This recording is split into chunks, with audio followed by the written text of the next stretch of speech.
Sports presents Benning Bites with Damon Benning.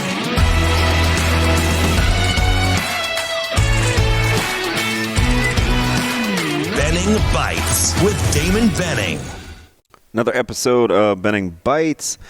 Thank you for being a part of what we do. However you get us, Apple, Google, Spotify, YouTube TV, 590, KFOR in Lincoln, starting at 9 o'clock. We're giving you plenty of options to get it right. You know, my partner on Coffee and Cream yesterday, Andrew Rogers, give him a follow at Andrew Rogers TV, asked me a question the other day about confidence, or during the show about confidence and kind of what it could mean. He was talking about having the right mindset to elevate your play.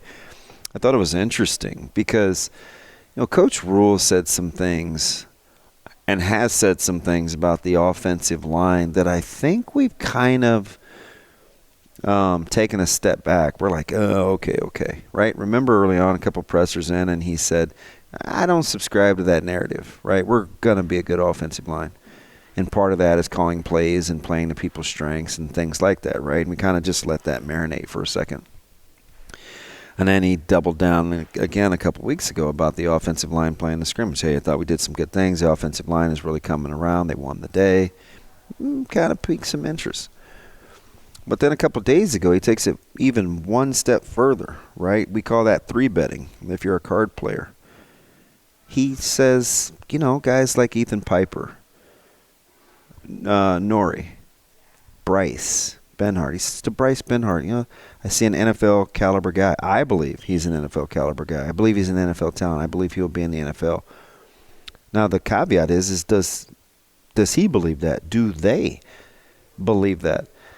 And I thought that was interesting because he kind of crossed over from speaking something in existence and positive thought to, I believe I will be right, if they believe it. Because I know talent, because I've been there, I've done that, I know what it takes.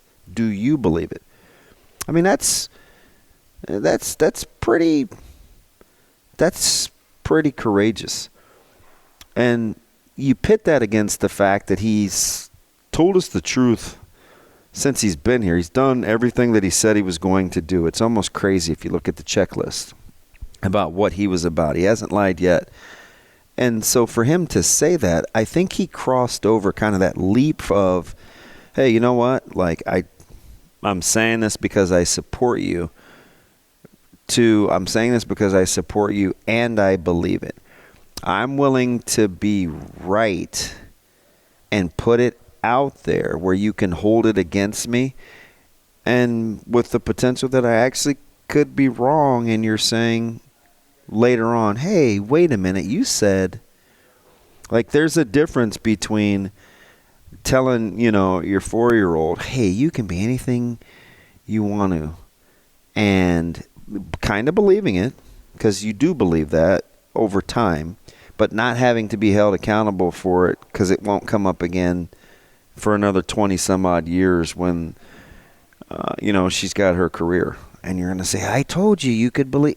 No, the immediacy of what he said about those three players and Benhart in particular, given the track record, that takes some courage. And it also takes some conviction and trust that where he's been, he trusts himself.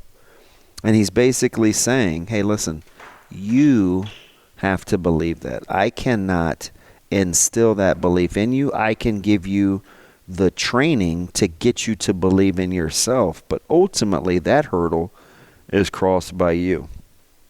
So when Andrew asked me yesterday about how freeing or different it would be to actually play with confidence, listen, I get it. I've used it, the example in a couple of other sports where I said, you know, what if a scorer or a guy that doesn't shoot the ball as well but can get to the rack, can miss some shots and know that he or she's not going to get pulled, right? Just playing with the confidence that I don't have to look over my shoulder. It's a lot more freeing.